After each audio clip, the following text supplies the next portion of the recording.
সরকারের পতনের পর আবারও আলোচনায় সাবেক স্বরাষ্ট্র প্রতিমন্ত্রী সোহেল তাজ।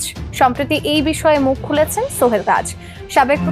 সম্প্রতি একটি ফোন কলে হাসিনার নিজেকে প্রধানমন্ত্রী দাবি করা এবং পদত্যাগ না করার বিষয়টি নিয়ে তৈরি হয়েছে নানান জল্পনা। প্রশ্ন উঠেছে, তিনি কি আসলেই পদত্যাগ করেছেন? এরই মধ্যে সামাজিক যোগাযোগ মাধ্যমে খোঁজ মিলেছে হাসিনার পদত্যাগপত্রের। আসসালামু আলাইকুম রহমতুল্লাহ। সবাই কেমন আছেন? আশা করি সবাই অনেক ভালো এবং সুস্থ আছেন। সবাইকে স্বাগতম জানাচ্ছি আমাদের আরেক নতুন ভিডিওতে। প্রতিনিয়ত আমি আপনাদের কাছে রিয়াদ ফারুকী। দর্শক, আজকের ভিডিও টাইটেল এবং থাম্বনেল থেকে ইতিমধ্যেই বুঝতে পেরেছেন আজকে কি বিষয় নিয়ে কথা বলব। অবশেষে প্রকাশ্যে আসলো সাবেক প্রধানমন্ত্রী শেখ হাসিনার পদত্যাগ পত্রের ছবিটি। ইতিমধ্যে আপনারা জানেন, গত বেশ কিছুদিন ধরে সামাজিক যোগাযোগ মাধ্যমে শেখ হাসিনার একটা কল রেকর্ড ভাইরাল হয়, যেখানে তিনি বলতেছেন যে তিনি নাকি পদত্যাগ করেননি বা তিনি পদত্যাগপত্র জমা দেননি, যার কারণে তিনি এখনও বাংলাদেশের আইন অনুযায়ী তিনি প্রধানমন্ত্রী।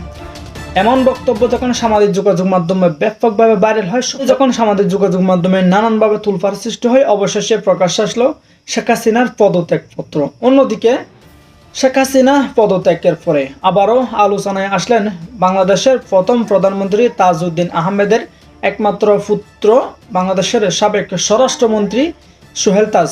এই বিষয়টা নিয়ে আমরা একটু বিস্তারিত দেখবো একটা প্রতিবেদনের মাধ্যমে। অন্যদিকে প্রকাশ্যে আসলো শেখ হাসিনার পদত্যাগপত্র। এই শেখ হাসিনার পদত্যাগপত্র যদি প্রকাশ্যে না আসতো বা শেখ হাসিনা যদি আদৌ পদত্যাগ না করতো, তাহলে বাংলাদেশের বর্তমান উপদেষ্টা ডক্টর ইউনূসের কি কি ক্ষতি হতো বা এই বিষয়ে আমরা বেশ কিছু ভিডিও ফুটেজের মাধ্যমে একটু বিস্তারিত দেখবো। তো দর্শক, এই বিষয়টা আর বেশি বিস্তারিত বলবো না।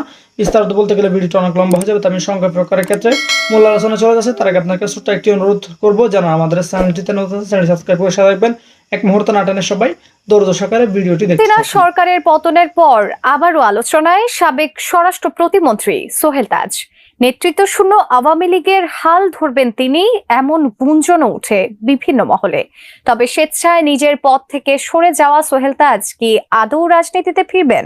যদি ফিরেন, তাহলে কি কারণে 2009 সালে স্বরাষ্ট্র প্রতিমন্ত্রী পদ থেকে ইস্তফা দিয়েছিলেন তিনি? সম্প্রতি এই বিষয়ে মুখ খুলেছেন সোহেল তাজ।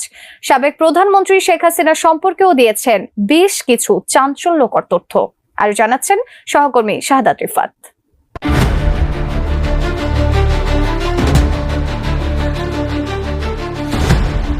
2009 সালের 6 জানুয়ারি আওয়ামী লীগ নেতৃত্বাধীন সরকারের মন্ত্রিসভায় স্বরাষ্ট্র প্রতিমন্ত্রীর দায়িত্ব পান সোহেল তাজ। কিন্তু দায়িত্ব নেয়ার মাত্র 5 মাসের মাথায় ব্যক্তিগত কারণ দেখিয়ে মন্ত্রিসভা থেকে পদত্যাগ করেছিলেন তিনি। পরে 2012 সালের 23 এপ্রিল সংসদ সদস্য পদ থেকেও পদত্যাগ করেন স্বাধীন বাংলাদেশের প্রথম প্রধানমন্ত্রী তাজউদ্দিন আহমেদের এই সুযোগ্য সন্তান। তবে প্রক্রিয়াগত ভিত্তিতে এটি তখন গ্রহণ করা হয়নি। একই বছরের 7 জুলাই তিনি আবারও পদত্যাগপত্র জমা দেন। তখন তার পদত্যাগপত্র গ্রহণ করা হয়। তবে দীর্ঘদিন রাজনীতিতে না থাকলেও তার প্রতিবাদী কণ্ঠস্বরের কারণে তিনি সবসময় আলোচনায় ছিলেন। দল ও দলের বাইরে তার রয়েছে অসংখ্য ভক্ত, যাদের অনেকের কাছে তার রাজনৈতিক জীবন নিয়ে নানা কৌতূহল রয়েছে। তারা জানতে চান কেন তিনি সরে গিয়েছিলেন। সম্প্রতি সোহেল তাজ তার নিজের পদত্যাগের কারণ ও প্রধানমন্ত্রী শেখ হাসিনার সঙ্গে সম্পর্ক নিয়ে খোলামেলা আলাপ করেছেন। জানান, যেদিন তিনি স্বরাষ্ট্র প্রতিমন্ত্রীর দায়িত্ব নিয়েছিলেন সেদিন তার চোখে পানি চলে এসেছিল। তিনি জানতেন এটা বড় একটি দায়িত্ব। তিনি বাংলাদেশকে পরিবর্তন করতে চেয়েছিলেন, কিন্তু সেই সময়ে তার বিরুদ্ধে অনেক ষড়যন্ত্র হয়েছে।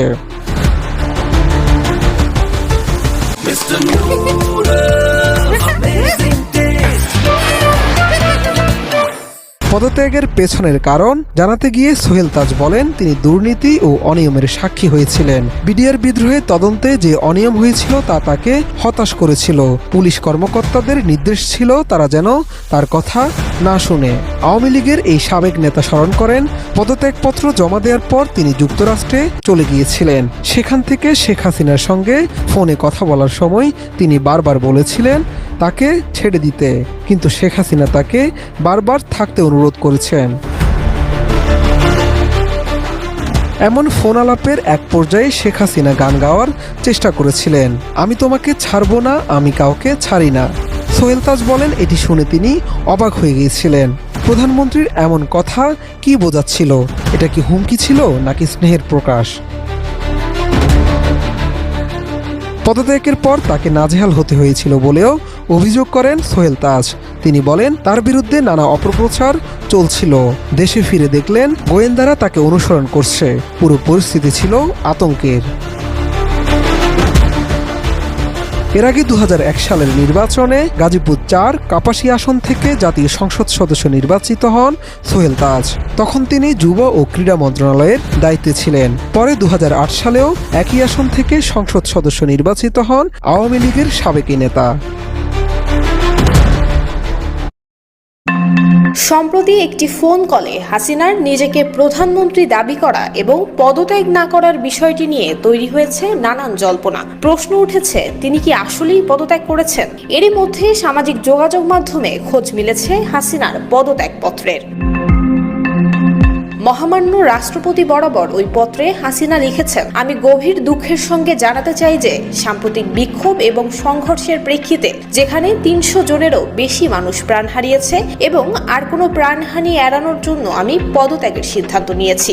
আমি বাংলাদেশের প্রধানমন্ত্রী পদ থেকে পদত্যাগ করছি। এই ঘটনাগুলোতে আমি সম্পূর্ণ দায়িত্ব স্বীকার করছি এবং দেশের জনগণের নিরাপত্তা এবং কল্যাণের প্রতি আমার অঙ্গীকার সবসময় অটুট থাকবে। গত 15 বছর ধরে আমি আপনাদের সেবা করার সুযোগ পেয়েছি, যা আমার জীবনের সবচেয়ে বড় সম্মান। তবে সাম্প্রতিক ঘটনাবলী প্রমাণ করেছে যে এই মুহূর্তে দেশকে এগিয়ে নিয়ে যেতে অন্য নেতৃত্বের প্রয়োজন। আমি আশা করি আমার পদত্যাগ বাংলাদেশের উন্নয়নের নতুন পথ খুলে দেবে এবং শান্তি পুনঃপ্রতিষ্ঠিত করবে। এই কঠিন সময়ে আমার সরকার যা কিছু করেছে তার জন্য আমি গভীরভাবে অনুতপ্ত। আমি সব বাধ্যবাধকতা মেনে নিচ্ছি এবং এই সিদ্ধান্ত বাংলাদেশের বৃহত্তর স্বার্থে নিচ্ছি।